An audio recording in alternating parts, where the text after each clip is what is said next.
The topic for today is describe the capabilities of Microsoft Entra. This is the Advantage India Skilling and AI NSI initiative by Microsoft aimed at empowering the future with AI skills at scale. It highlights key focus areas such as data and AI, Office 365 Copilot, GitHub Copilot, prompt engineering, and security. The initiative emphasizes the role of AI in skill development and digital transformation. Anyone who is interested to join this session, please connect with us. Anyone who wants to organize this exclusive sessions in their organizations or colleges, please do let us know as these sessions are absolutely free.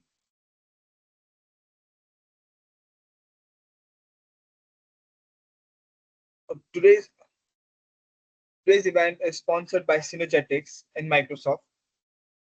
Synergetics is a leading edge learning solution provider in India, offering specialized training and consulting services. We empower businesses and professionals to thrive in today's fast evolving tech landscape by delivering transformative learning experiences. Our core focus is on enabling digital transformation through innovative skilling programs, advisory services, and end to end implementation support. From modernizing IT frameworks to mastering emerging technologies like AI, cloud computing, and DevOps, Synergetics is committed to equipping you with the tools and knowledge to succeed.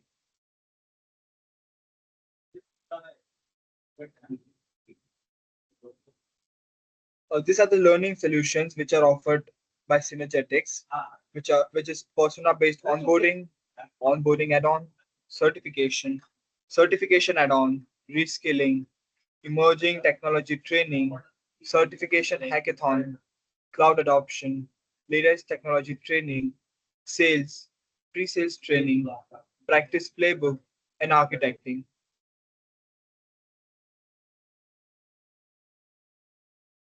This is the skilling journey. The journey begins with the fundamental certification, then progresses to advanced role based certification, and finally to expert level certifications.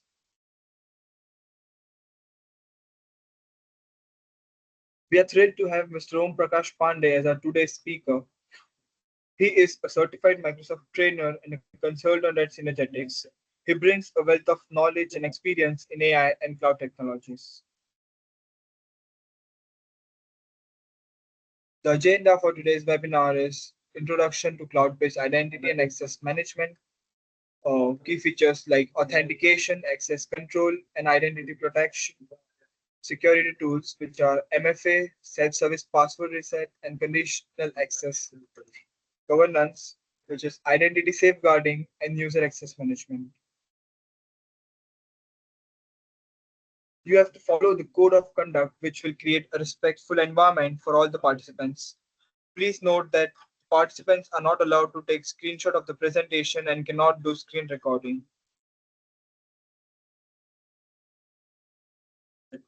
Do follow us on our social media platforms to get relevant updates on upcoming webinars, workshops, and certifications training that we do.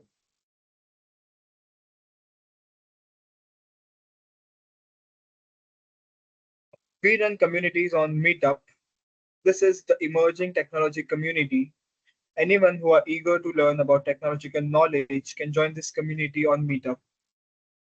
We have multiple communities in Pune, Gujarat, Nagpur, and Indore. Those who are interested to join these communities, please log in to the Meetup app and gain your knowledge for free.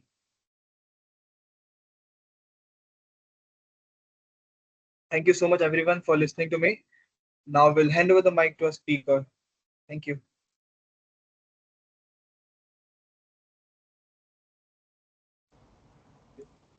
Thank you very much. The details being mentioned. Hello and welcome everyone. Thank you very much for joining the session on time.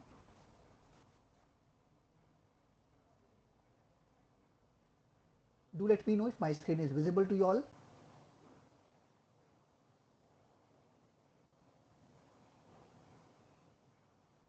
Guys, can you see my screen?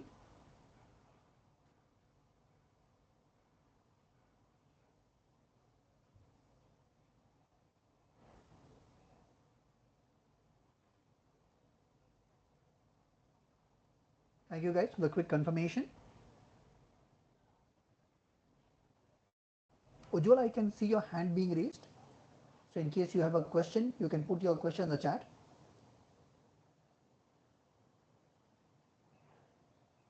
Thank you. Guys, my name is Om Prakash Pandey. It is my pleasure to help you all understand some of the core aspects in terms of Microsoft cybersecurity space. In recent past, Microsoft has seen the significance of security and how various individuals would want to make their career and get role-based certifications on security platforms. Keeping that in mind, we have SC 900, which is Security Fundamentals, SC 200, that is Microsoft Defender, Sentinel, KQL, and these are some of the primary areas which a security operations analyst would have to take care. As far as SC 400 is concerned, it focuses on compliance and data compliance and governance in terms of data, applications, and other resources that we have. SC 300 is focusing primarily on Entra ID, what are the new features and services that we have within the Entra ID platform. As far as SC 100 is concerned, this is an expert level certification from an architecting perspective.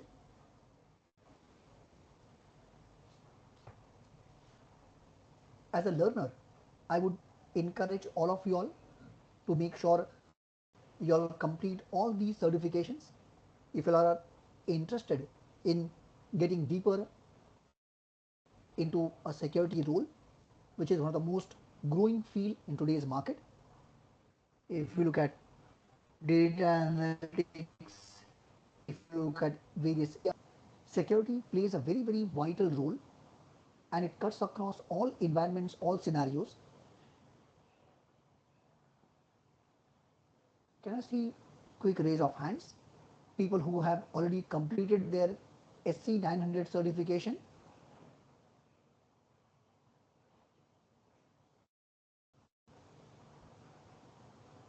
Okay, so I can see one hand being raised. Venkat Swami, thank you. Prakash also has done it. That's great to see. Srinivas, so I can see multiple hands going up. That's great to see.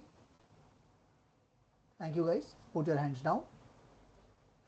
So you all must have seen that as part of our current environment, there are people who are already got onto this bandwagon of security resources, and some of them have already started taking fundamentals like 900. They have already got onto the journey of getting onto the role-based certification for security. That's great to see. As part of this session, our focus area would be understanding some of the details from perspective of Entra ID. What is Entra ID all about? What are the core details that we have? I'm proud to be part of Synergix IT Services Private Limited, and I carry more than 20 plus years of experience in corporate training, consulting. When we talk about security implementation, I have seen this being part of various scenarios. I have seen this being part of various server side implementation, client side implementation, virtual machines, right? Any aspect that you need, even enterprise or a big size organization, anywhere will have requirement from perspective of making sure that we have a secured environment, secured set of resources that needs to be implemented successfully. As part of this certification, there are some of the core modules that an organization would focus on. in terms of identity solutions, ensuring that we have zero trust principles being implemented successfully within our environment. We have appropriate collaboration with the business so that we have a secured environment, secured resource, and at the same time, we are also assisting the end users to perform their day in day out activities in a smooth manner. Just having too much of security constraints, not allowing the users to work smoothly, does not solve the problem. It will, on a reverse way, impact the performance of the team. So we will need to make sure that we have minimal permissions or sufficient enough permissions assigned for an individual or for a team to perform their roles in a proper manner.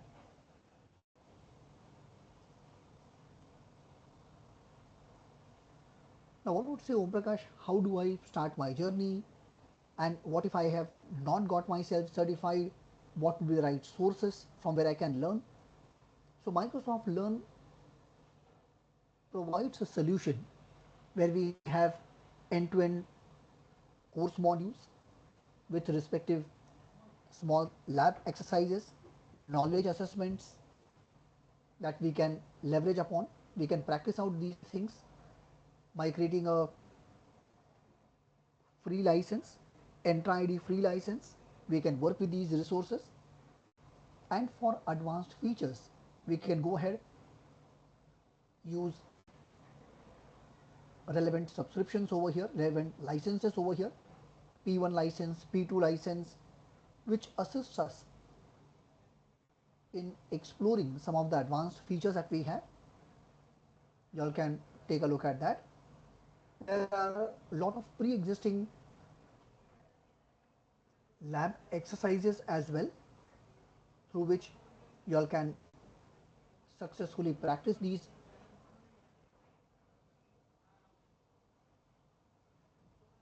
You all can practice these details. We have respective practice assessments as well, guys. Based on my experience,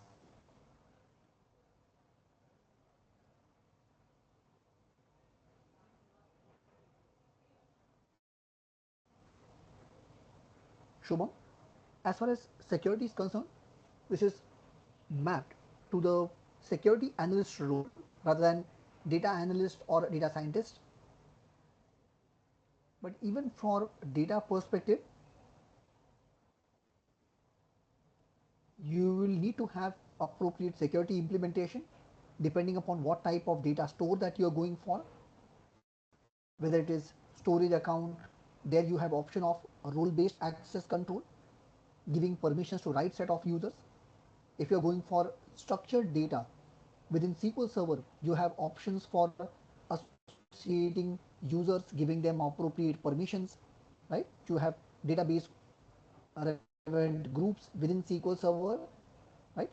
Every database would have their own set of groups and with appropriate roles and permissions.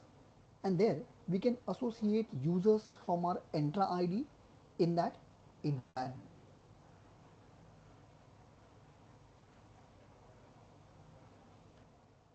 So there is no specific area which I can tell you where security is not directly or indirectly playing a vital role. The second important aspect which I was mentioning from Microsoft Learn point of view, we have respective learning paths over here. You all can take a look at that. Implement identity management solutions, authentication, access management, identity and governance resources. There are lot of pre-existing labs that we have given by Microsoft, which you all can practice. Many a times when people are learning alone, they tend to get stuck, face a lot of problems, don't know how to get out of those issues or what is the relevance of these topics. That's why we recommend to go through a ILT program And during this ILT program, every individual is being explained what is the purpose of each of these technologies, what is the purpose of these tools, and how these technologies would make sense from a enterprise perspective. As part of these lab scenarios, if you see, starting off with basic lab setups to creation of users, groups, associating relevant roles, having tenant properties, assigning licenses to those users and groups, right? Having B2B kind of setup, that is external collaboration settings, adding guest users, configuring federated identity provisioning over here, right? Not just that, we have an optional lab available for hyper identity management, looking at options like multi-factor authentication, which can smoothen the communication and ensure that we have right people accessing their resources. There's no phishing or there's no unwanted access to a secured resource. Then getting into some of the advanced features of P2, like self-service password reset, privileged identity management, conditional access policies, using key vault and managed identities. There are plenty of such critical resources which are available as part of our P2 license that one can leverage upon.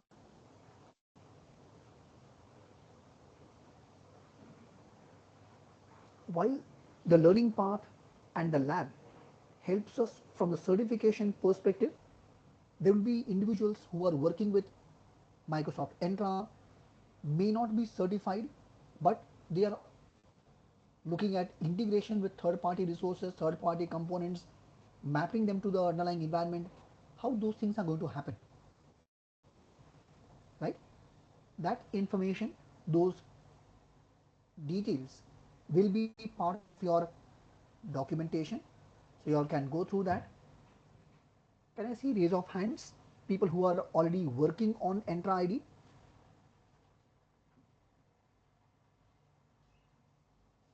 Can I see raise of hands? People who are already working with Entra ID, creating set of resources within that, users, groups, assigning licenses. Okay, thanks Ahmed. Maybe this session can help you prepare for your job interview.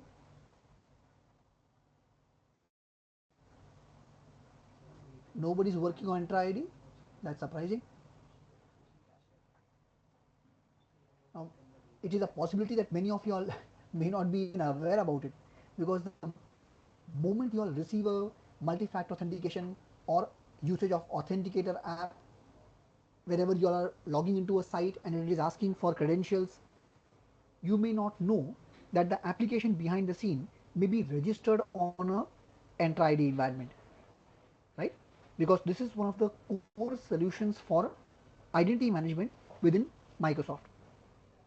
So unknowingly, you all may be using Entra ID as an end user and using it from the SAML token perspective, right? Consuming the tokens being generated by Entra ID.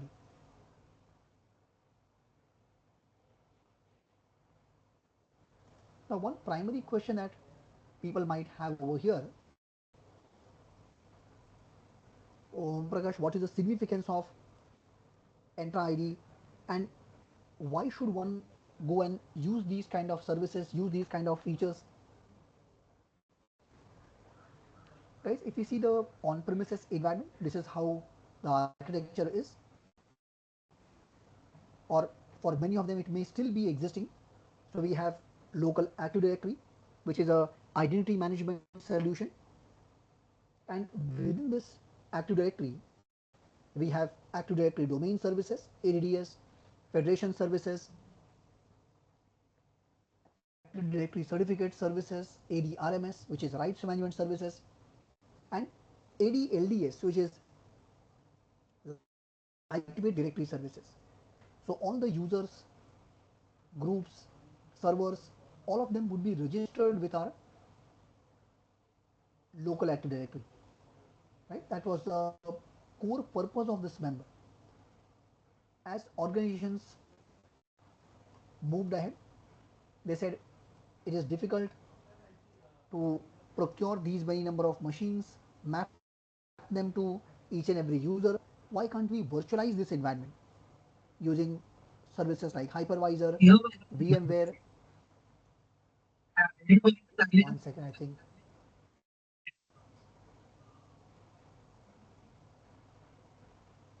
No, everybody is on mute. Sorry, guys. Right? So we can have virtualization, hypervisor, VMware, right? Now even machines which are running as virtual machines, even they would have their resources being mapped, even they would have their services associated with Active Directory. So even virtual machines we can associate with Active Directory. Applications, devices can be registered within Active Directory. So this is what people have been using as part of their on-premises environment. Can I see raise of hands? People who have worked with Active Directory.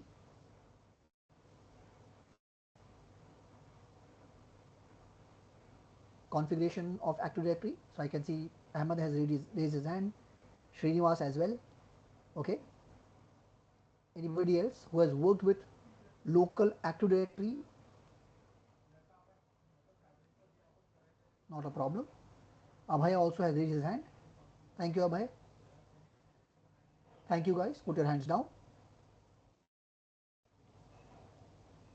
So, guys, Microsoft was not able to replicate same kind of environment on cloud because these are two different environments. Their expectations are different. The end users and their expectations are different over here. That's why Microsoft had to rewrite this complete service by using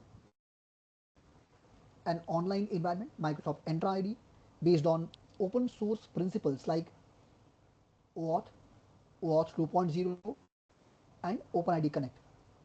So as far as this online service is concerned, this is a HTTPS based service which can behave as a identity solution for number of other Microsoft services, number of other online services like Microsoft Azure, Office 365, Microsoft Intune, and there are millions of custom applications which are associated with Entra ID. Like that's why I said many of us who may be already using Entra ID but may not have realized that in the back end it is being used as a identity solution.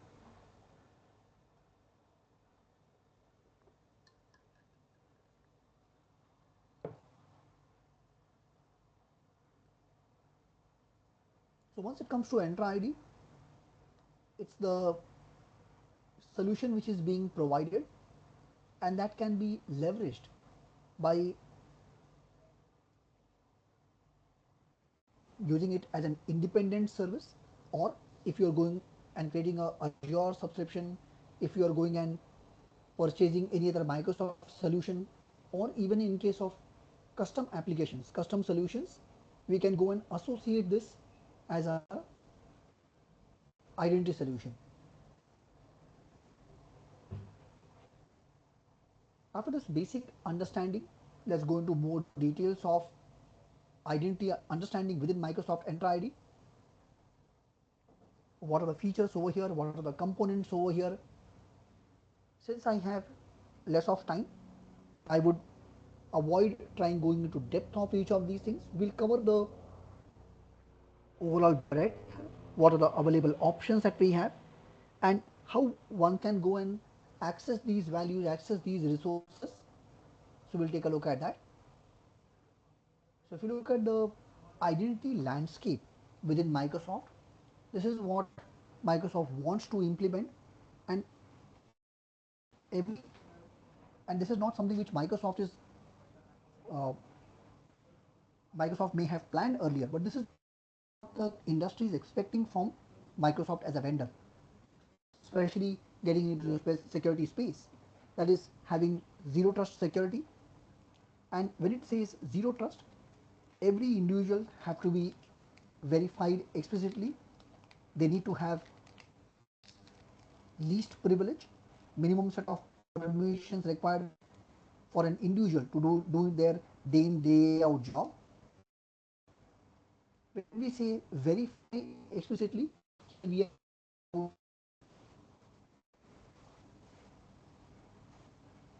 multi-factor authentication, even biometric authentication, so that we are to confirm that whatever user is mentioning, it is exactly the same user that he or she is mentioning about.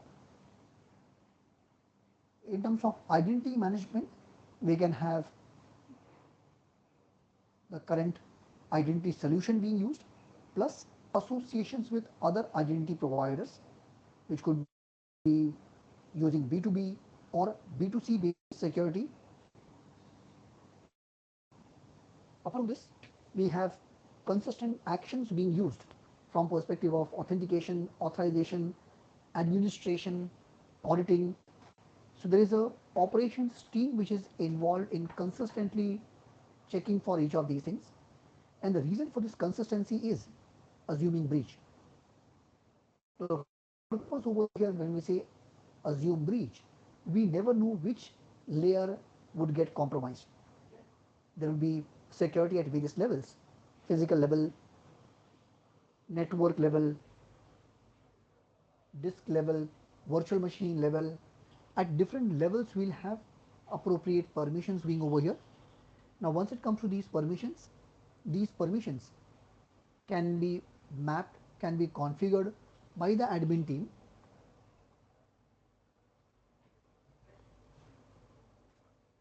And since we are assuming breach, at every level we'll have right set of permissions being set over here, so that if there is any layer which has got compromised, we should be able to protect, we should be able to detect and quickly respond to it. What set of actions or our response mechanism, that has to be mapped over here. Now, some of these areas of incident management will be part of your SC200, that is using Microsoft Defender for identity, and how we can configure those solutions over here. So once it comes to zero trust, there are two primary approaches that one can see over here. So one is the classic approach, which is relevant from perspective of on-premises environment. Everybody comes to an organization where we have physical security and other security options available. All communications happening through a proxy server. Everybody has a dedicated machine, right? Everybody is supposed to use their own laptop or desktop which is being assigned to them. That would be a classic approach. Whereas zero trust security is concerned, this is primarily decentralized kind of environment where different individuals are using their applications, they are using their services, right? And using those services and features, they are connecting to these resources, right? And these applications could be hosted onto different locations. Even in case of devices, they could be using their own device, right? BYOD kind of implementation. There could be a lot of custom applications which are being used over here. So you all can understand. Moving from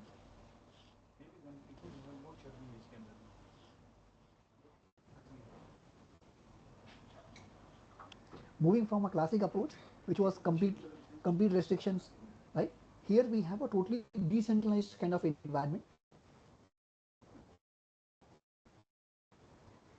Things that we should expectations have in zero trust model or a decentralized kind of security would be increased multifold as compared to what we had in the earlier approach or the classic approach that we had.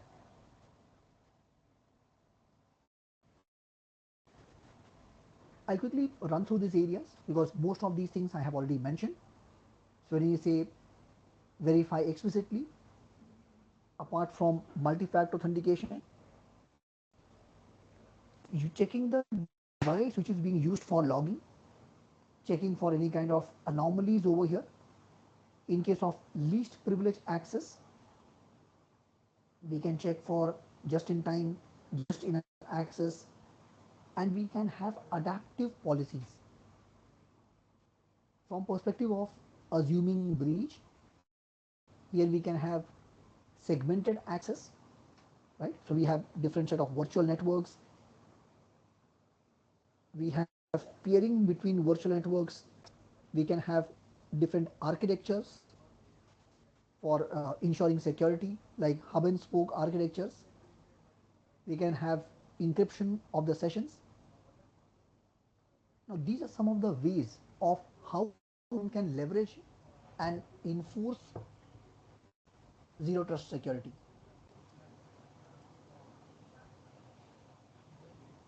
Just give me a moment, guys. You all can go into each of these areas in more details by using the map documentation.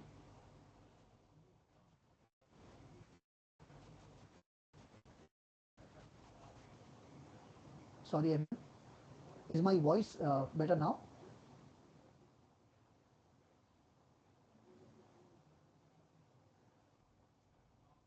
Guys, are you able to hear me clearly?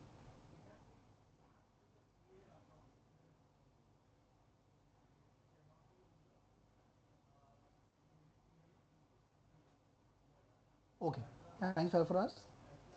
Ahmed has a very important question. So, everybody, once it comes to authentication, connecting to the system, that is what is authentication. Getting into an organization, getting passing the security is authentication. As far as authorization is concerned, authorization primarily would mean getting access to a respective resource, being able to perform set of actions. So whether you may have one may have a read permission, some of them may have read write permissions, right? So any some of them may have admin permissions. So what is the permission being given? This is referred as authorization. And what we are talking about when we say zero trust security, use least privilege access. This is something where authentication plays a vital role. Verifying explicitly, that is checking for user's identity using single factor or multi-factor authentication, checking for the location, checking for the device, all of these things being done is part of authentication. So I hope that makes sense.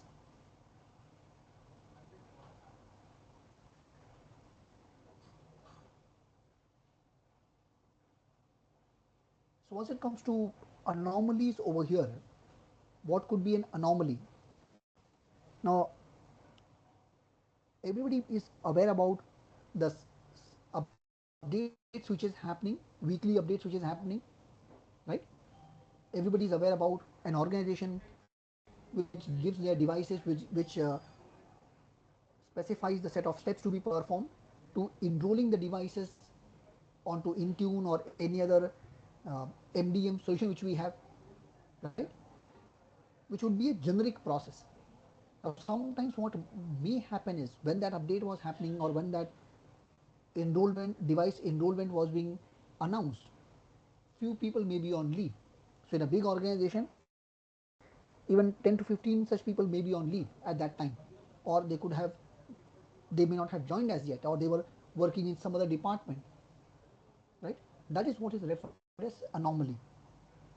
And as far as these anomalies are concerned, these would be the weak links that we have, which could be a entry point for a attack, right? Which will initiate a challenge and that could compromise the entire system. So that is what is referred as an anomaly. So once it comes to these kind of anomaly detection, once it comes to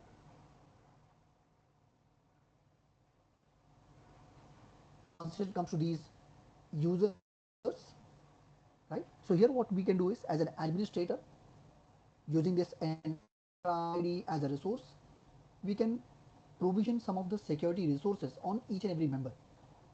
So which could be on the identity level, endpoint level, right? Identity level in sense. So where's the identity is being mapped. There itself we can make him or her as part of a specific group, and due to that inherited permissions from that group, the newly added user will automatically inherit those permissions. As far as the devices are concerned, as far as the laptop, desktop, tab, or any resource used for connecting to that member, that is where we have endpoints come into play. We can have appropriate agents being installed on those endpoints. We can configure those members, have antivirus solutions being installed on those endpoints to make sure any such resource, any phishing attack or any other challenges, it is automatically being detected on the device itself, on the endpoint itself, and can be blocked then and there. It's quarantined then and there itself. Then looking at other details from perspective of data level security within SQL database, MongoDB, or any other data source that we are using, application level security, who can connect to the portal, who can connect to the admin environment, or an application could have multiple sections inside that. Which part is accessible to which individual, right? Again, role based access control. We can have just in time activation for virtual machines, your network level security, right? And like we said earlier, assume breach. So at every level, we will need to have right set of security permissions being enforced. Not to forget, encryption also will play a very vital role. Certificates will play a very vital role, server level certificates, because when we are transferring or moving data between virtual machines, moving data between applications, copy pasting data between endpoints, right? We will have to be very careful.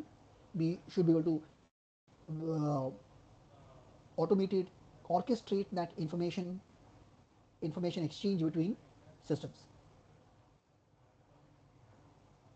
If we go into more details of this, zero trust policy, zero trust identity management. So in the center that you have is something called as Microsoft Entra conditional access. So we can have appropriate policies being mapped over here. So as part of conditional access policy, we can create custom policies which is relevant for the organization, how it can work. Here, with conditional access policy, we can check for user, what device the user is using, what location the person is logging from, right?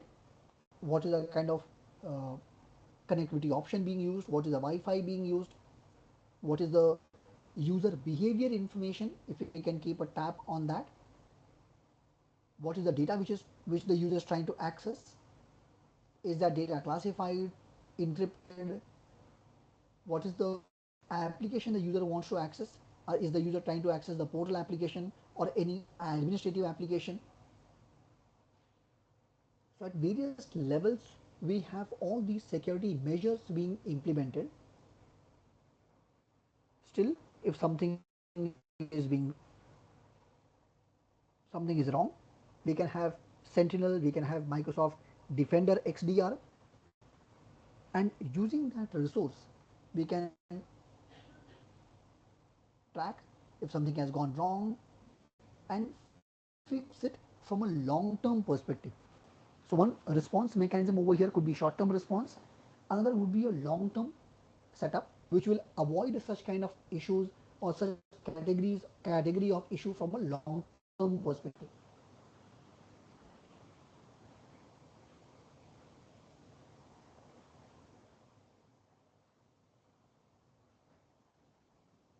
In case you have any questions, please put your questions on the chat.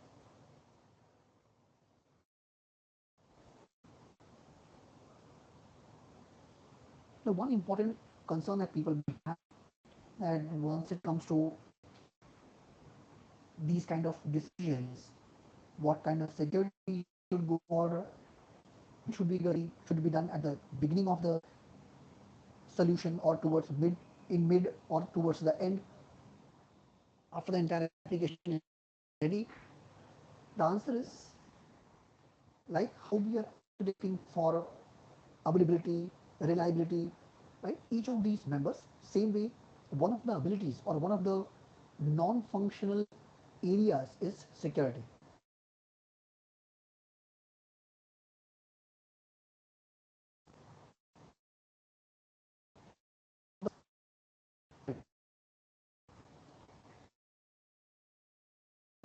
Important components that we have within security is identity. So checking for business risks, checking for policy and compliance, any kind of process that we are creating. These members should have identity management, should have compliance within them, right? Many a times when it comes to an organization, when it comes to a specific project, they're very hell bent.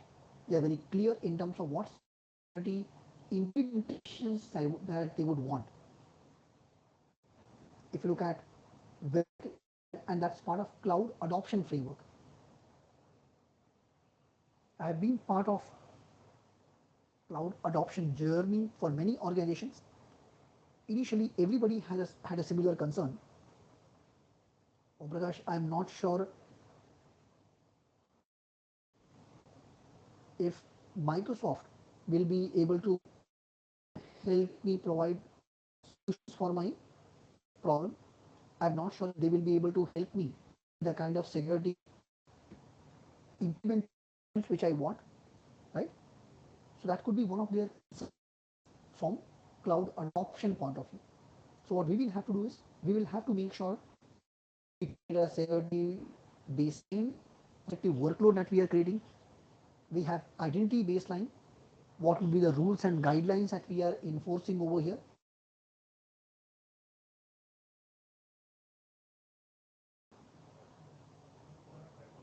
Let's just give me one. Yeah, some network issue here. I hope it has resumed back. So I was mentioning about identity baselines, and this identity baseline has been explained very clearly as part of the governance module.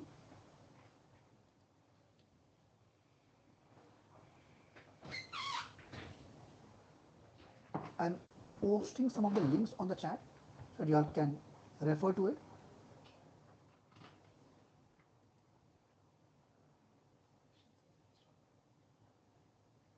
Right, along with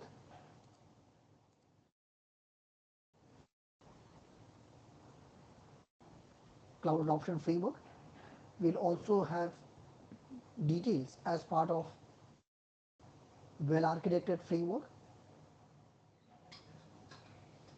where we have information in terms of identity and access management, threat protection, cloud security.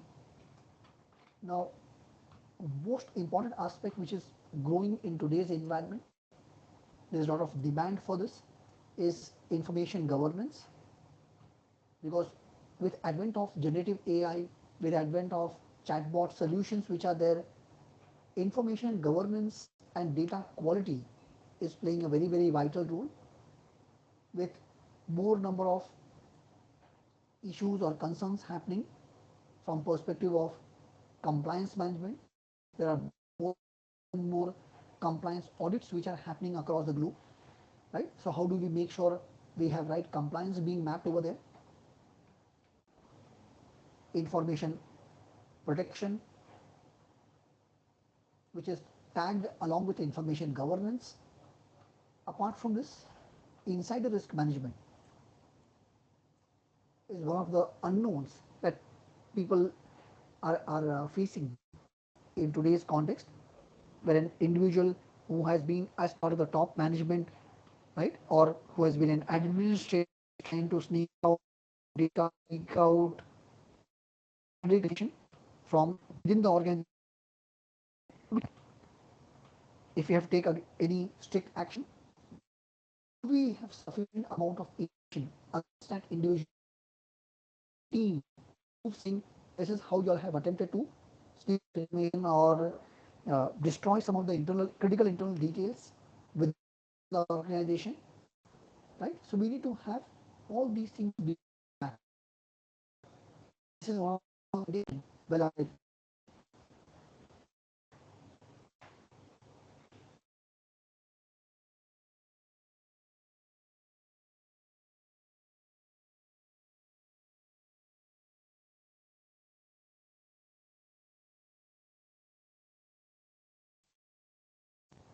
guys, just give me 1 second.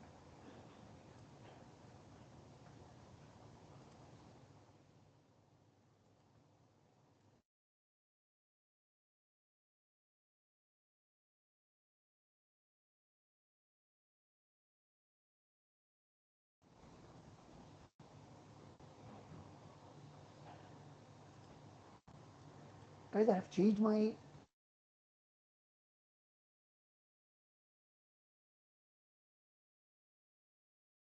audible to confirm.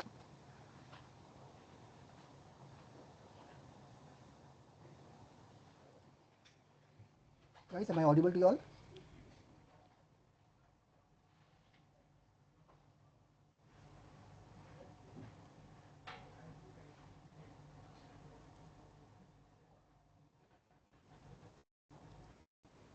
Yeah, Ahmed. Can you hear me? Thanks for the. Okay, so I can see one question over here. Can we apply conditional access to any specific application in Entra? So, Ahmed, we can apply conditional access policy to any application which is a Microsoft registered application. Yes, we can do that.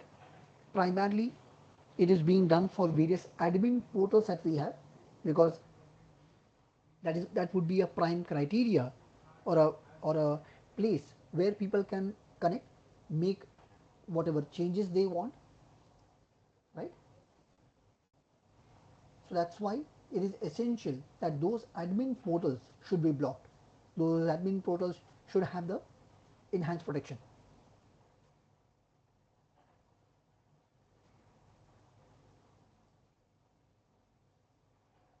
Let's proceed ahead.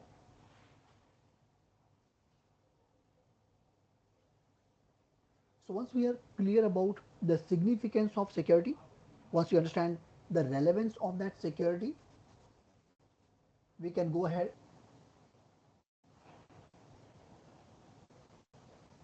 start looking at the implementation, or implementation and management of identity.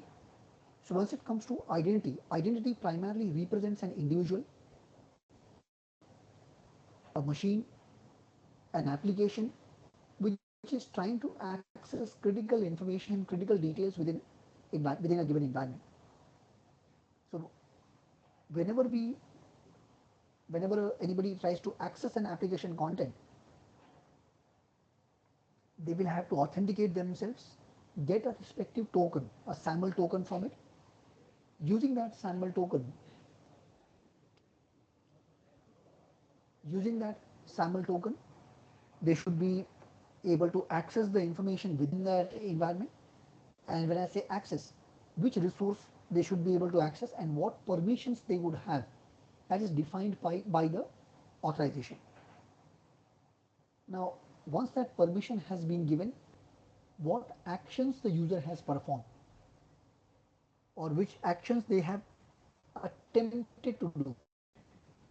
They may have failed in their attempt, but what attempt that they have done, information we would want to capture from here, right, as part of our administration. Last but not the least, we can have auditing being done, we can have respective reports being generated. That's the core purpose of identity. Now, once it comes to identities, we have respective identity provider. So if you look at Entra ID, Entra ID is one of the identity providers.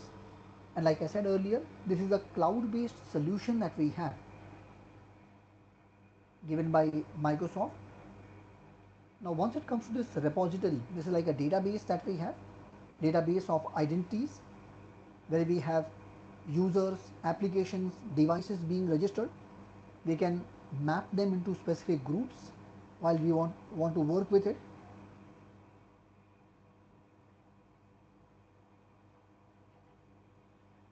So if you look at the connected environment. We have various users, devices, databases, applications, third party applications, cloud based solutions, and at any given point in time we'll need to make sure that we allow access of the data or block access of the data based on certain set of parameters, based on the SAML token which is being given, checking for the access permissions within that SAML token. So once we have this identity being defined, what are the steps that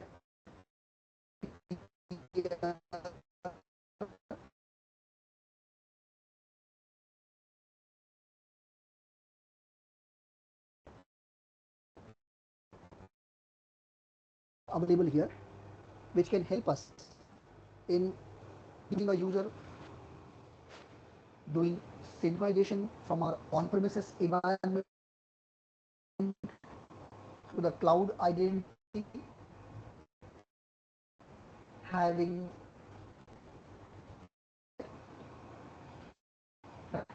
we can appropriate user interface, right? We can have grouping of all the permissions being given to a specific group or a user using application entitlement management. Now let's look at one or two areas over here to have a better understanding. So if you look at the user synchronization, what is this user synchronization all about? So like we said, locally we have Active Directory and the respective roles being configured. On top of this, we would have Azure AD, Azure AD Connect or Microsoft Entra ID Connect. Once we have this resource being configured, we will we will configure this environment, configure this resource, use the Entra ID permissions, right? And once we have the synchronization being done, then we can go ahead, assign these users specific roles, permissions inside Office 365, Microsoft Intune, Microsoft Azure. We may have custom applications, devices, users, and groups being registered into Entra ID, right? So once it comes to your users being configured, we can specify role access control in sense to define what permission the user would have on management group, subscriptions, resource groups, resources. All these things will be specified and mapped in the Entra ID.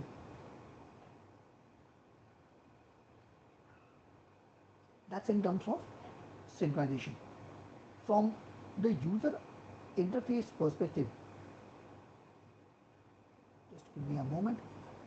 From user management perspective, Microsoft has already given a pre-existing environment, a new portal for accessing these resources.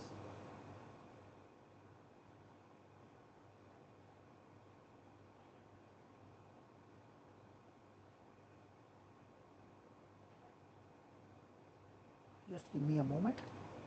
Let me log into the environment here.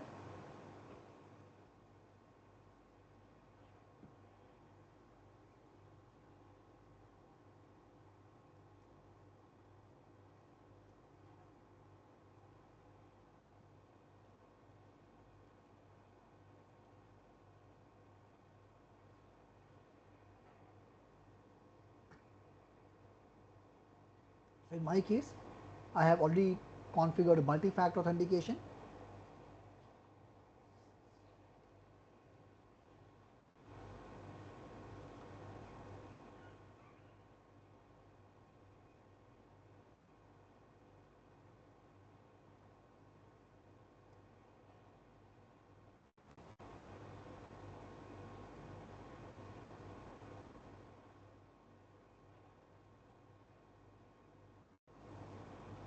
So on this particular portal, so first thing what people might say is, oh Prakash, why this separate portal? Earlier, what used to happen is this these identities, users, groups, all these things were available within Office 365, within Azure, within Intune, any other tool that we may be working with. So what was happening is people were getting into a wrong impression saying Entra ID is part of Azure. Somebody would say, no, no, no, Entra ID is part of Office 365. Somebody would say, no, no, it's part of Intune. So that was a confusion which was happening. But practically, Entra ID is a separate resource altogether, right? Architecturally, different component altogether. So under identity, this is your Entra portal, and if you see the resources available, we have identity, we have protection, we have identity governance, we have permissions management, verified ID. These are some of the new features that we have over here, especially things like global secure access, permissions management, right? Even in the existing areas, Microsoft has a lot of changes being done, lot of new implementations being mapped over here, right? So we have those kind of options, we have those security mapping available here that we can leverage.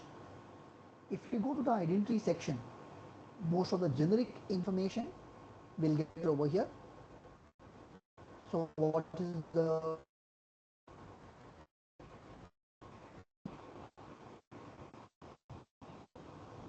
directory ID, right? And here if you see, I have Entra ID P2 license. So there are any changes required, we can go to the settings section, look at the domain mapping over here.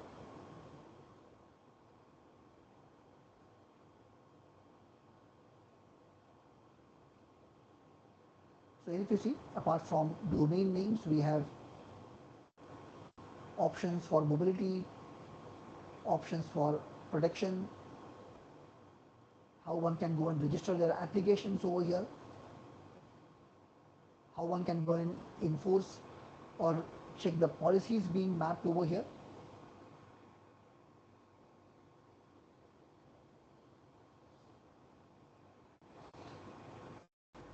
So this is a complete portal that we have which can help us in terms of identity management. If you look at the advanced areas, which is primarily part of your P2 license, here we have identity protection, and the another important member which I was talking about is focusing on conditional access. So what are the options within conditional access, configuration of multi-factor authentication, right? So all these critical resources which are part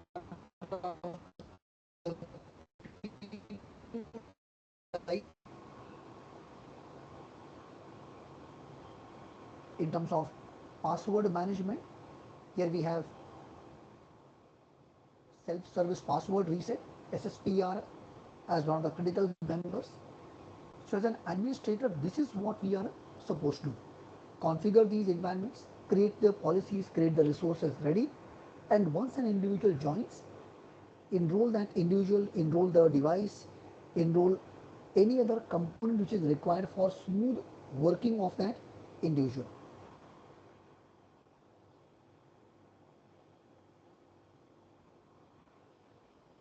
Once it comes to the knowledge of identity, why identity, we are clear with that. Which resource can help us manage this identity, we are aware of that. What steps or features are available, we are aware of that. Now the question is how to do it. So there are multiple ways of managing this. So one way of managing this resource would be by using PowerShell, by using CLI, by using the Azure portal, right? By using the Entra ID portal, by using other portals like Azure portal, Intune portal, right? So there are different options available depending upon what is the background of an individual. If they are say from a developer background, they can write their own custom application here. for going and communicating or discussing with other team members how they want to access these things. So they would want to have a separate panel within their existing application where they should be able to see these features, see these options. We can do that as well because these resources are available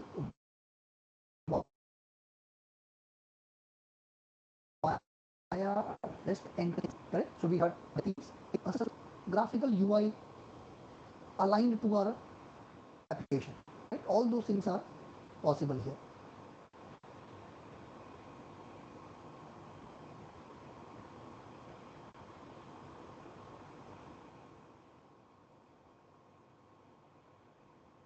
So Priyanka had a very good question. Can we add users from on-premises directory? Yes, Priyanka. So by using synchronization, we can synchronize all the users or users from a specific uh, department or a specific business unit or organization unit, right? So we can do that.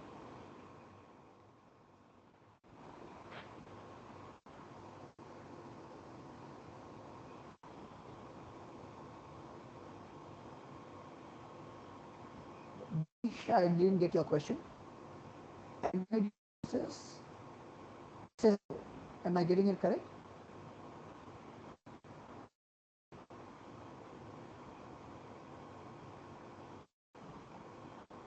Access and manage entrance. I didn't get you on this question as well. What is the meaning of entrance?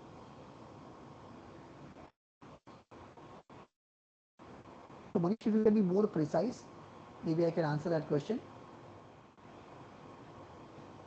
So guys, once it comes to graph, and if I understand what I'm to ask, he asked single sign-on. This is using a token.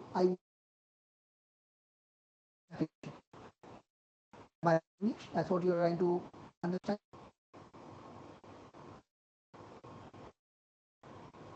Single sign-on. Okay. So guys, once it comes to single sign-on, we have Entra ID, which is a common source where everybody is associated. I say your Entra ID, Intune, Microsoft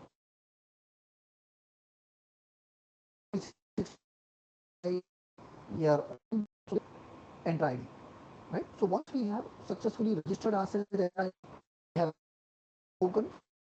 That same token will be relevant everywhere. Token at multiple places.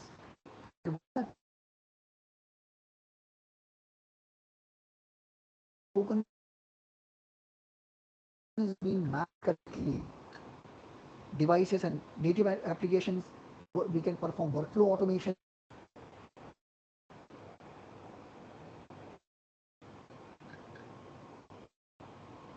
Right? So there are different set of tasks and activities we can perform within the same environment that right? That is what is referred as single sign-on. So you don't have to log in each application separately. That's not required. Right? So that's the significance of Microsoft Graph. So once it comes to Microsoft Graph, it is essential for us, like we earlier mentioned. Microsoft is using a decentralized kind of identity, which means the primary token is given by the Entra ID. Rest, there are other token parts which are available within each of the members. They are available with other applications over here, right? So most of your connect is with the work section.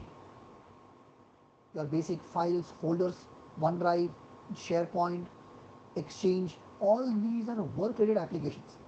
Apart from these applications, there could be other applications as well, which other individual we may be associated with, right? So using that identity and having a decentralized kind of identity helps us to associate with all these other members.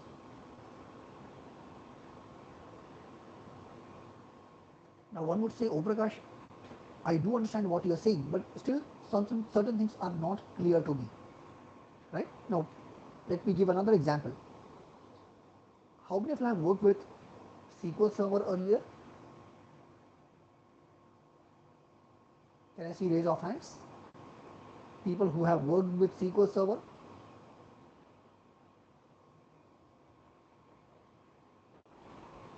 People who have worked with SharePoint. Can I see raise of hands?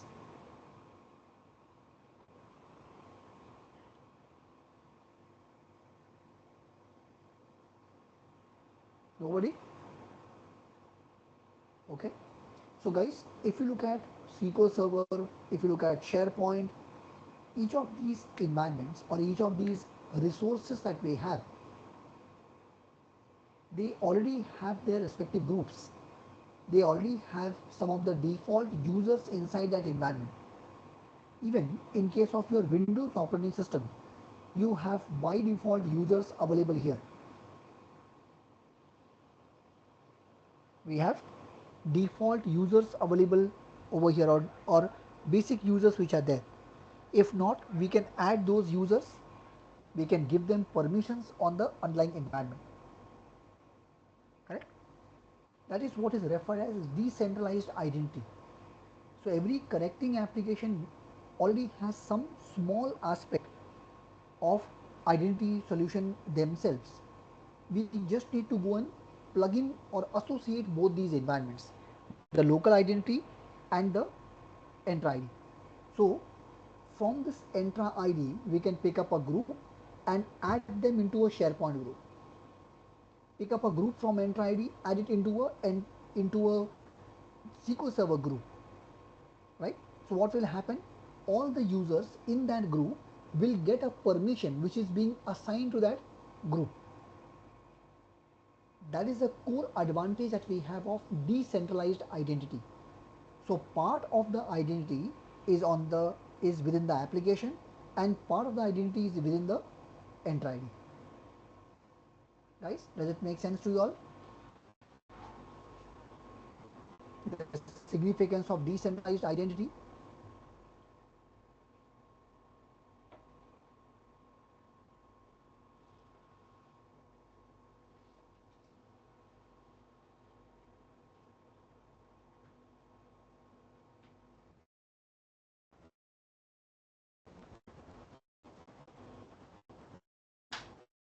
Some of the primary terms you all might be using over here, like if you go to the overview section, there we have a reference of tenant ID, which is also referred as a directory.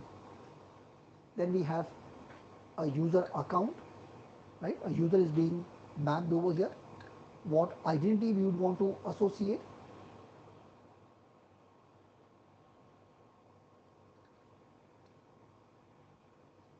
Right? We can go add any number of users that we would want within the underlying environment, and give them appropriate permissions. Guys, just give me 1 minute. I'll be back. So here, if we go to the identity section, you can see all users, user settings. Let me go to the users section. So if you will see, I already have a large number of pre-existing users, right? Now some of these users you all may see, they are part of Entra ID, right? They have been directly created over here. There are plenty of users which has been synchronized from on-premises environment. On-premises synchronized, yes. I can add a new user over here.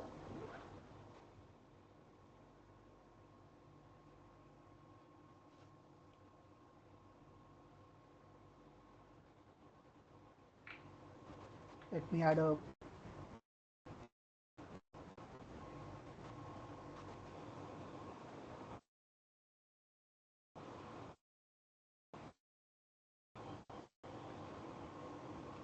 add user over here. Now once the user is being created, we can have different set of properties being mapped.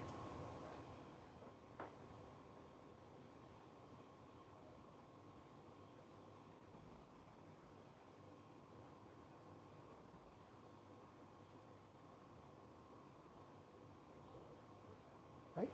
So here I can mention, now all this information is optional. So to me whether I would want to add that information or not. I can associate a particular role over here, add this user to a specific group or an administrative unit.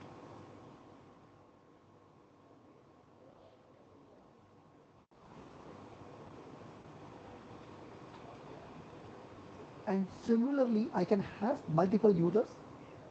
Like I said earlier, we can create these users using the portal, PowerShell, CLI.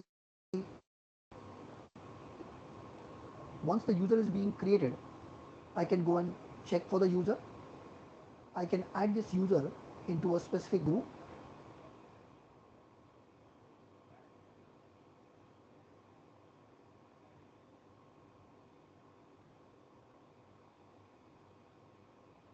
You can see I already have lot of pre-existing users, pre-existing groups over here. Let me add group as a member of retail group.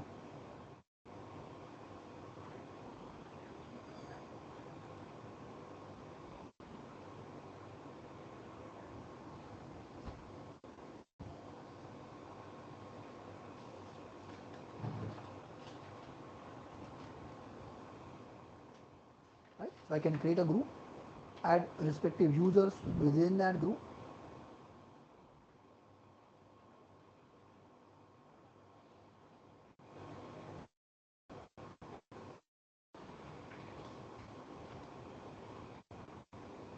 Similarly, we can associate multiple devices over here while installing our operating system, configuring these members. We'll be able to see all the devices over here. We can map or create device policies by using an MDM solution, which is Microsoft Intune mobile device management solutions. But first, those devices have to be mapped here. They have to be added within this current environment, which is our Entra ID. So once these users have been added, once these respective groups have been mapped, we also have to specify licenses. Okay, we have to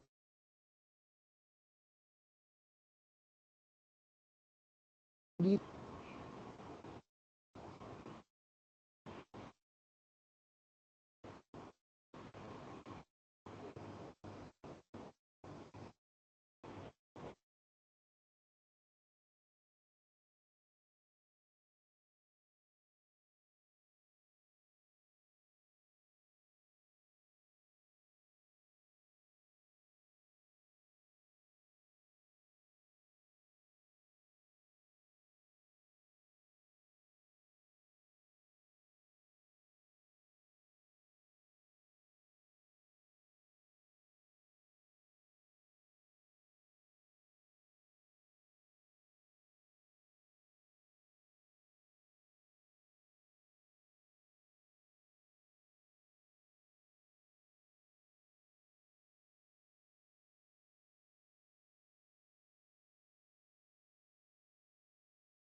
Sorry, guys.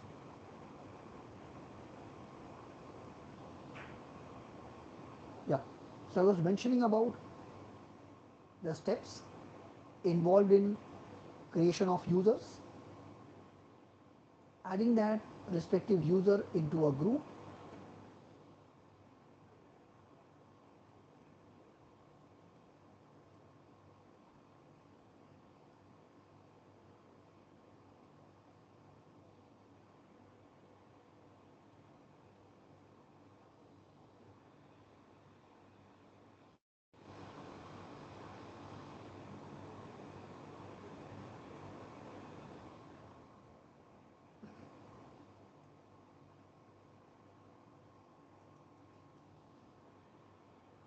So once I have the user being mapped, so we can look at various components over here. So in terms of audit logs, sign-in logs, how many times this particular user has logged in, what was he doing within the underlying environment, which resources he was trying to update, modify, or he has deleted some of these components. All these things we can see under assigned role.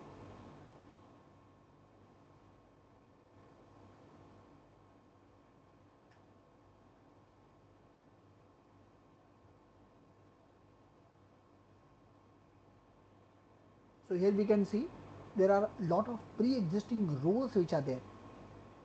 Now each of these roles, guys, is bunch of permissions that one can go and associate with particular user. Say for example, I want to assign help desk permission, help desk administrator, scope as directory level.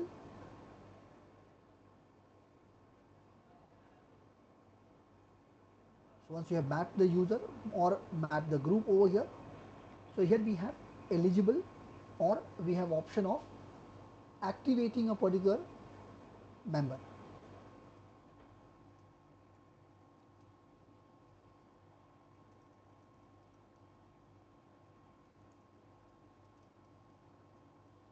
Right? So I can specify justification. Why am I assigning this permission to group?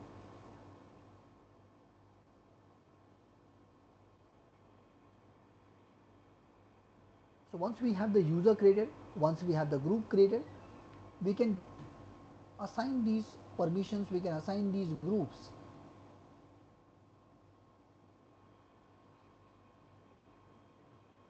Right? So you can see all groups. So we can assign permissions on a specific group. So all the users,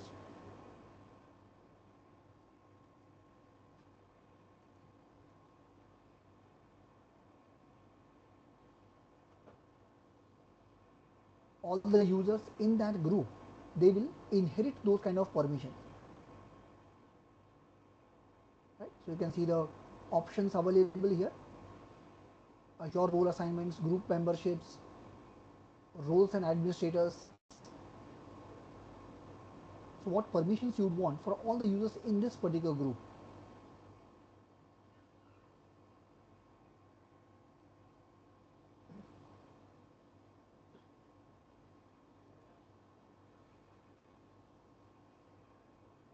Right? We can have Azure role assignment as well.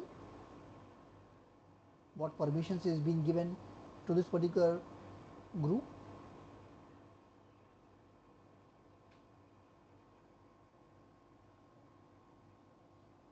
Right? So once we have the portal available, once we have the resource available, here we can give appropriate permissions to the users, and based on the role being assigned, they will be able to perform set of tasks or activities on the underlying environment.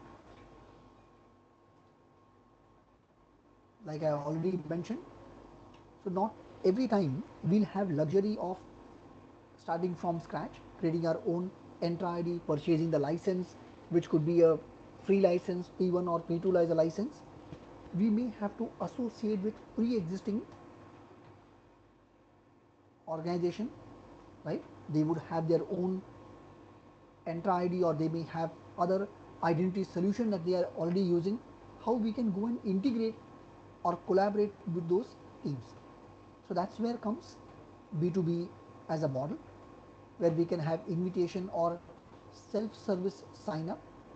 We can add guest users over here. and make sure that all these guest users are being given appropriate permissions, whether we want read permissions, whether we want write permissions for them, right? So those kind of mappings can be done over here. Now the primary change that we will see as compared to the pre-assigned user or the user which has an account within that organization is their respective email addresses, right?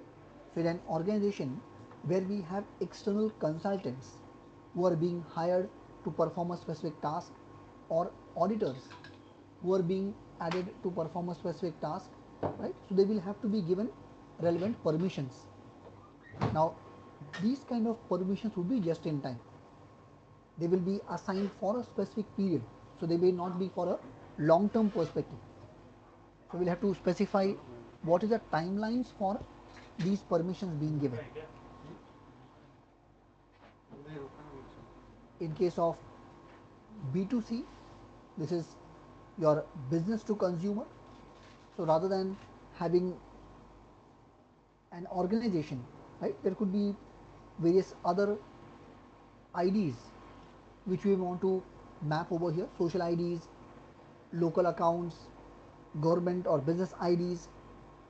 We would want to leverage on these kind of identities and give them access to our environment. I'm not sure how many of you have seen this kind of UI where it clearly showcases saying these are the 4 options for authentication. You can choose any one of them to log in. It could be a Microsoft account, it could be a Gmail ID, it could be a Facebook ID, Twitter ID. That kind of setup that you all might have seen is actually a B2C implementation where an application owner is giving more number of options to log in. The only thing he's trying to ask is, I need to have an identity. What is your identity source? I am not worried on that. One of the identity source could be your Microsoft account as well. Hotmail ID, Outlook ID, Live ID. I am okay with that. So once we have these kind of B2B, B2C or specific users being added, it becomes easier for us to go and correlate with these members, work with our current resources in a smooth manner. Let me go back to the users once again.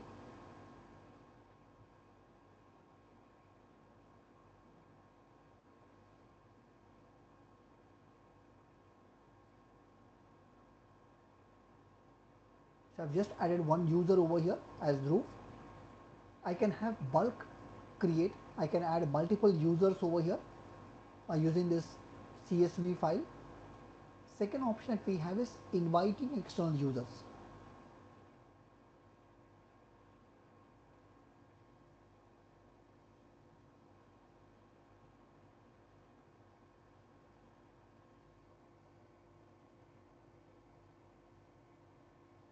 Right? So I can mention the email address directly. I don't know what is the email address. I'm just giving an example here.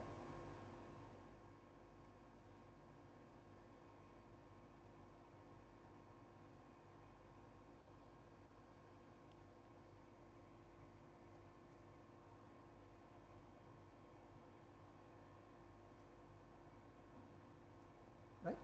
So I can have appropriate display name. So here you will see there is no password being given because that password management would be done by the another identity provider. So I've just mentioned the email address over here. Based on this email address, it will automatically go and fetch other information or get the details from there. Apart from this, you will be able to see all other information or all other attributes are pretty much the same. So if you want to add somebody as a manager over here,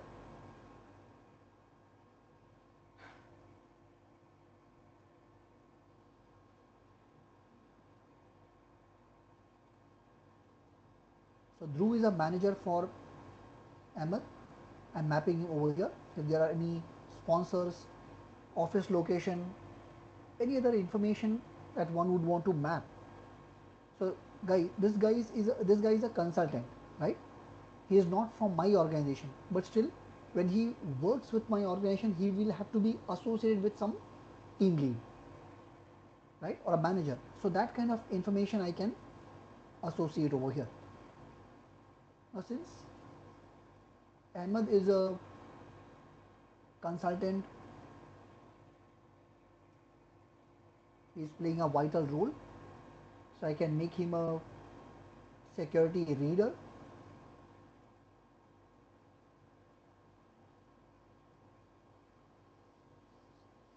right? So I can give him permissions in such a way that he will be able to read information, see the details, capture the information, but cannot make any changes, cannot make any modifications to the underlying environment, right? So these kind of restricted permissions I can give to my users which I have within my organization, and also to the guest users.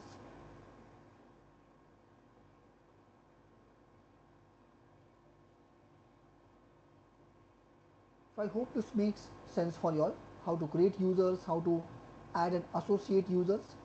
Now once you have these users being added, we can specify appropriate licenses for them, E1 license, P2 license, we can have Office 365 license, Windows license.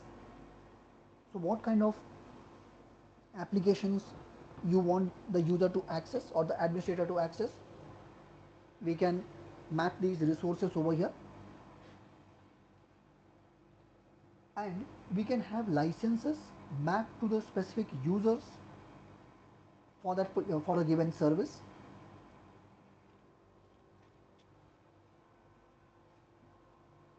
Right, so this is the kind of mapping that one can do.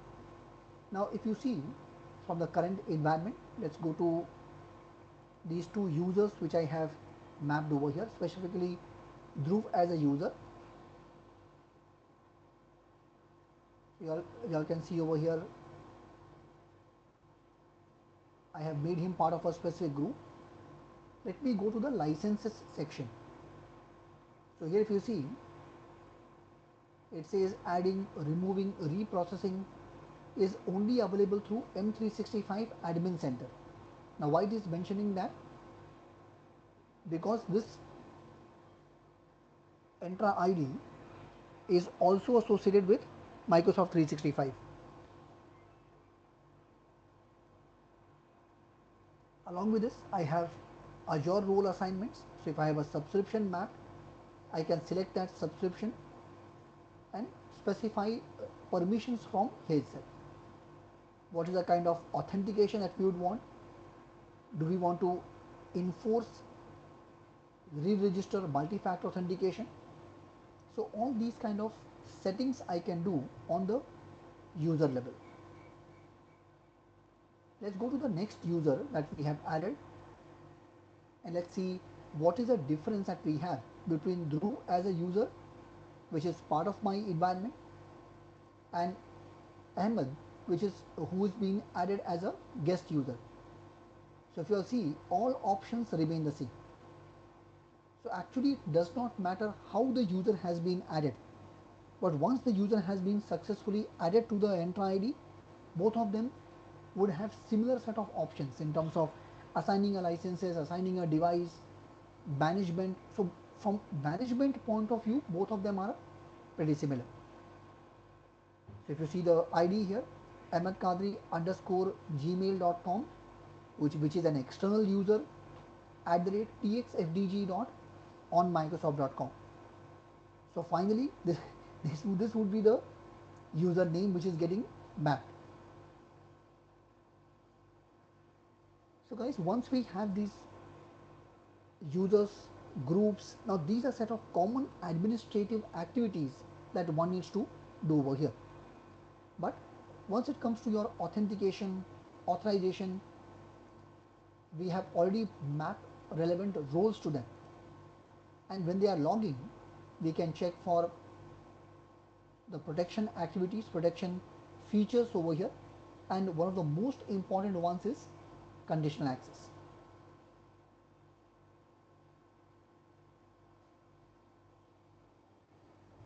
In today's scenario, most of your job interviews or your discussions with your other team members would be mapping to the conditional access.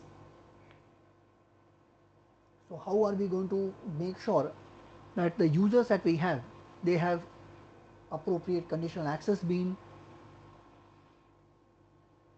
added, and they should be able to securely log in into the right resources. So here what we can do is we can look at the templates available based on the requirements, based on the expectations that we have, which of these members would be relevant. So in terms of secure foundation, zero trust, remote work, right? Which of the resources are relevant over here? We can map these members. If you don't see a right resource, if you don't see a right member being mapped, so here what we can do is we can look at a pre-existing or an empty option available,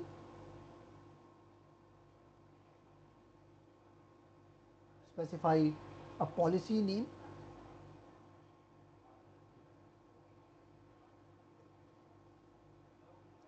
sample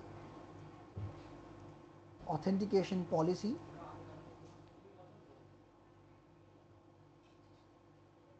you would want to create this policy for which user.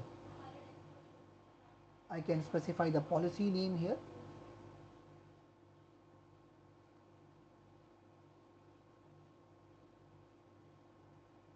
So if you all remember, we had a retail group, we can map it to retail group, or we can map it to specific users.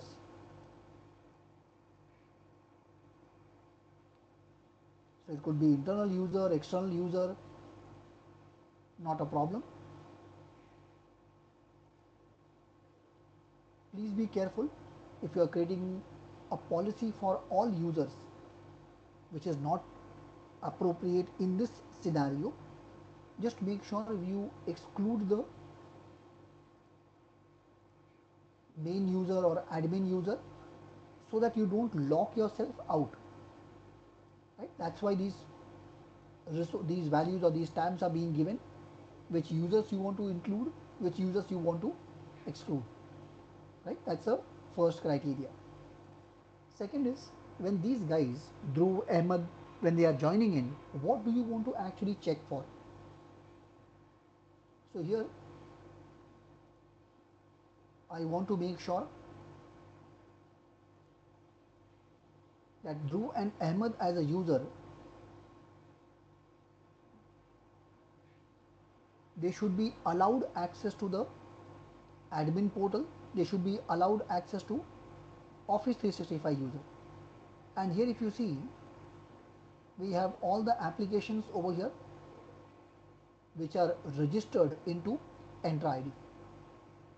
We can see that information, we can see those details over here.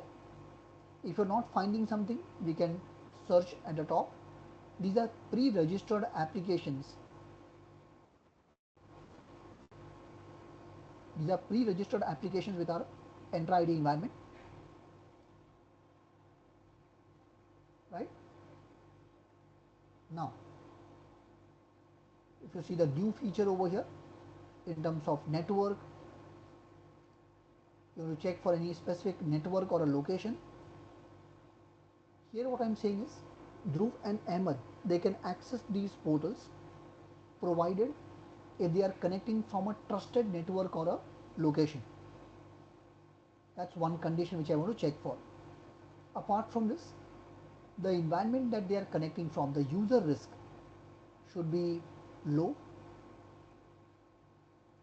sign-in risk should be low or no risk, insider risk minor.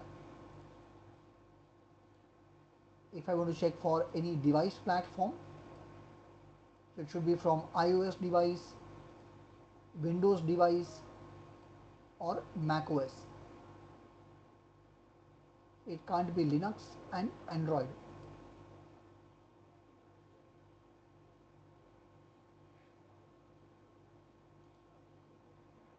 client application, it could be browser, any of the modern authentication client is fine for me. I don't see an issue, right? So from conditions perspective, I have already mentioned all these conditions over here, which type of device, what location, client applications, any kind of device filtering I want to do, I can mention that as well. So once these conditions are being mapped for Dhruv and Ahmed, what is the final take on this? Whether you want to allow them to, whether I want to allow them to access it or I want to block access, right? So here what I can say is, if all these conditions are being met, yes, I want to grant access, no doubt on that. Just last thing, please can you check the device they are using, right? Is that device compliant?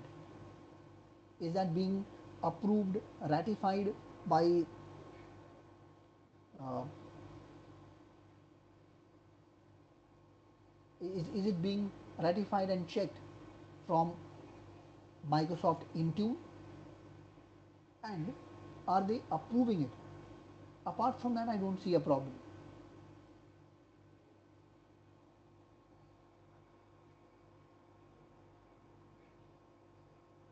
Now, even in case of any challenges or concerns, I can grant access using after multi-factor authentication. So we can enforce those conditions over here. So once you're done with this, we can go and create a policy. Now, as far as this policy is concerned, we can turn them on, we can turn them off, or do a report only. Now, what is the meaning of on and off? On primarily would mean now I am set to roll out, because, and this is critical because right now it is going to impact only 2 users. But in real world scenarios, if you are applying it to a particular group, it is going to impact 2000, 5000 users, depending upon what permissions or what criteria we have mentioned over here. Apart from that's one approach. Second approach is you create these policies, keep it off, reach out to your team lead, reach out to your project manager, saying this is what I have done as per what instructions were being given to me. I have created this policy. Should I turn this on? Should I do a depth test on it in the initial sections? Do a report only? See the information generated out of that? And once everything is fine, have the right messages being received, then should I go and turn it on? Okay? So it's up to a policy. It is within the organization how one can go ahead and create these members. Pradeep has a very good question. Can we define custom attributes to B2C and manage them from UI? Yes. Pradeep, I have done this earlier, but not recently. You have a separate environment, separate instance for B2C to be created. Within that, there are a lot of changes, even custom UI attributes. Those things can be mentioned over here. But like I said, you have to first create a B2C instance by going to your Entra ID environment, or you can do it from your Azure environment as well. Anyone else? Any other questions? You all can put it on the chat. So guys, conditional access is one of the most important entities within your Entra ID. Here we can go ahead and specify named locations. So by default it is saying all locations. Now within this, what are the specific locations that you want to map?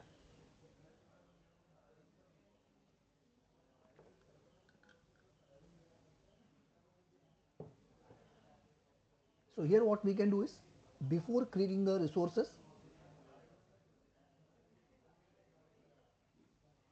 I can create a complete list, name it as safe locations, name it as safe locations, and here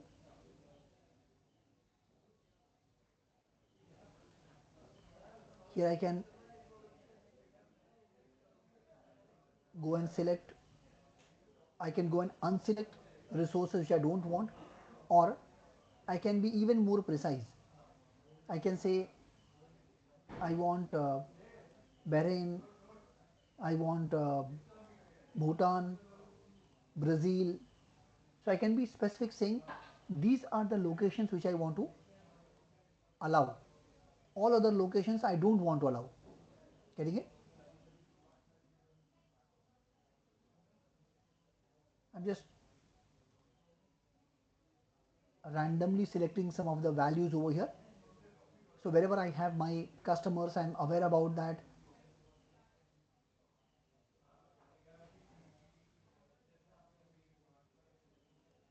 Right? So for me, these are the safe locations. So when I'm creating my criteria, I would say if I have requests coming from safe locations, allow it. Similarly, I can create another list, unsafe locations. Anything which is coming from those locations, please don't allow it. Right? That's how we can go and map these members over here.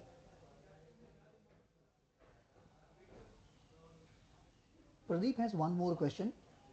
Thanks Pradeep for the questions. So here what we can do is we can create a policy, right, as far as users are concerned. So here you'll see include all users, select specific users, and here you can go for guest or external users, right? So what type of users you are talking about?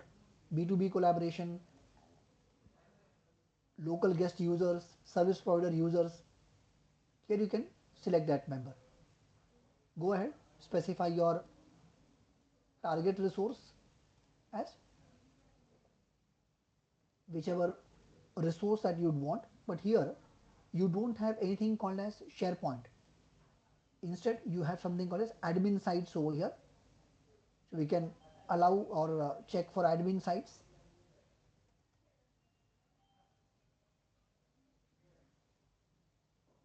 So here you have, no, this is not the one, this is not a SharePoint site actually, this is PNP provisioning app. So for SharePoint there is no specific member being mapped over here. You can register your own application.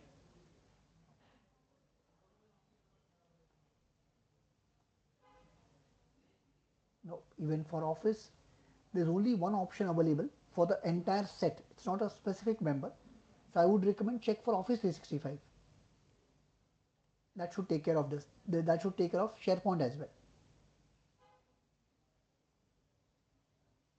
Okay, so Pradeep, does it make sense?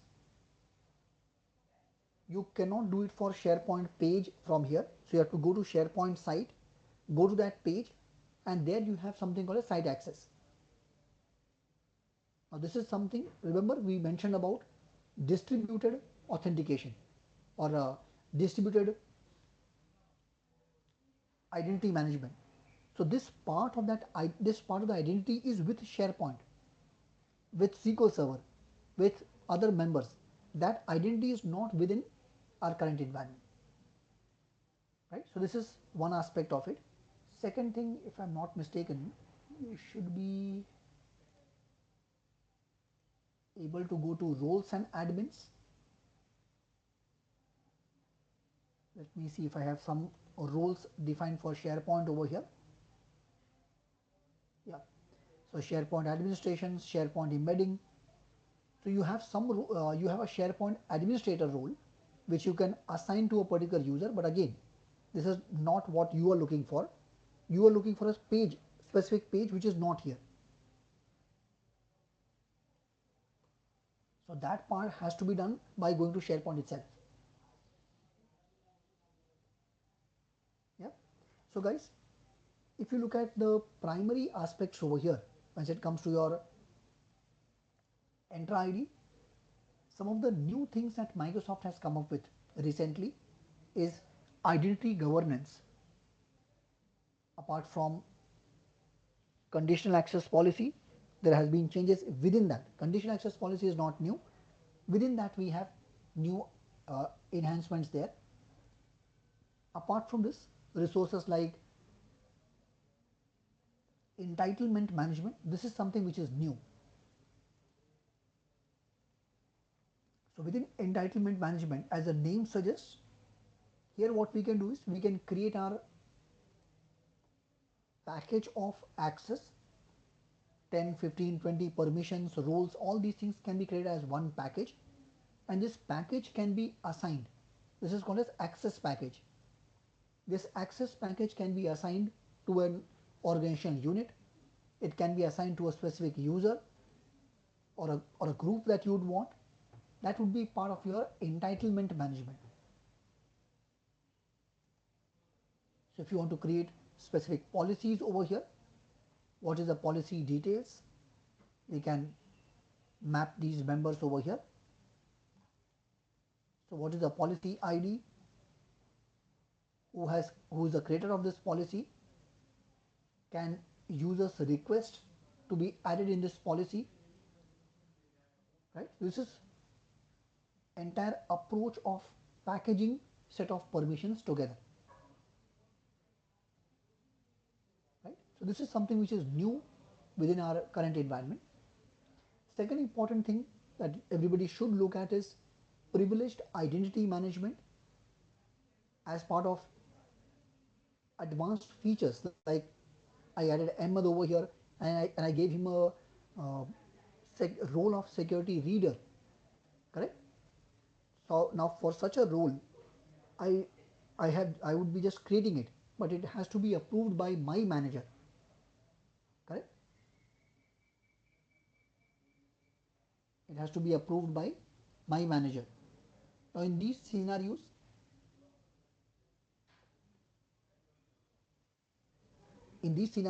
I will have to take a approval saying, can you please approve this assignment to Ahmed, so that he can start working on the assigned task or activities.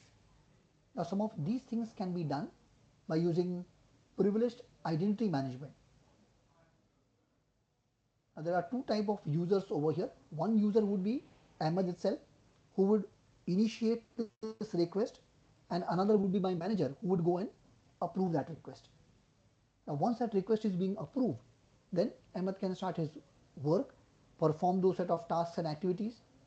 Now once he has done, I would also want to check what resources did he create, what resources did he modify, update, if in case he has done, or which resources he has seen, updated, or verified, right? So I want to see all the set of tasks and activities that he has done. That would be part of access reviews. So this is where I can see a list of activities or action that he has done.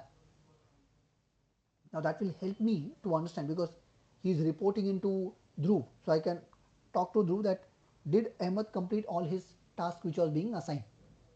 Can we, and he has also raised an invoice. Can we pay him for that? Correct? Is the task complete for which we had hired him? Right? So that is kind of verification which can be done here, and this would also involve the tasks, activities being done by an individual. So all that information, all that details I can capture from the audit history. I can check the reviews over here and get this entire environment mapped.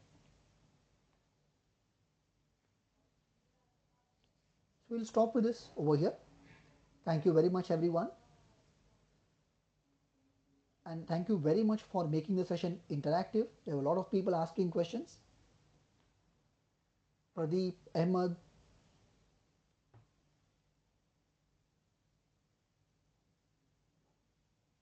Shub from my team has already shared the feedback link on the chat. Please fill in the feedback form.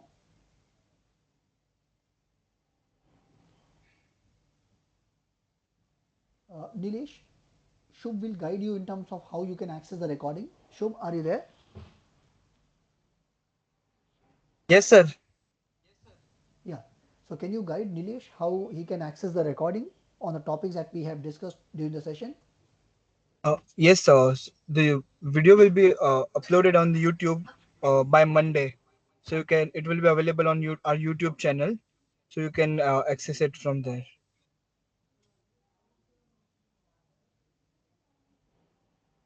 Thanks, Shub. Thank you very much, everyone.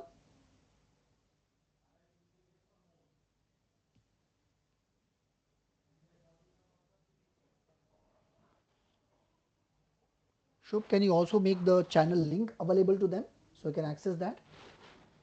If it was done early, just repost those links.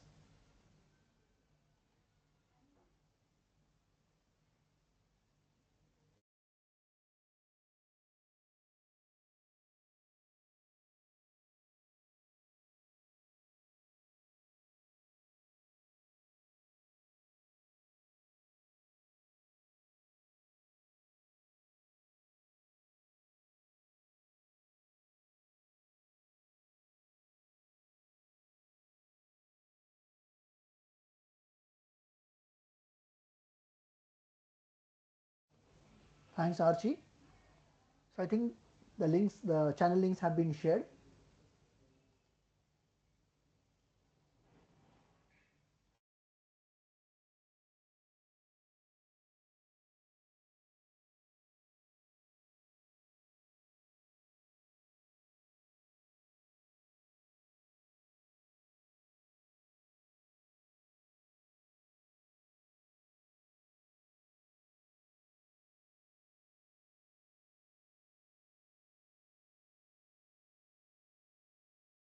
Thank you so much, everyone, for attending this session. I have shared the link to our social media platforms in the chat box, and I've also shared the link of the feedback form. So please give your feedback, and then you can end the session. Thank you so much, everyone, once again.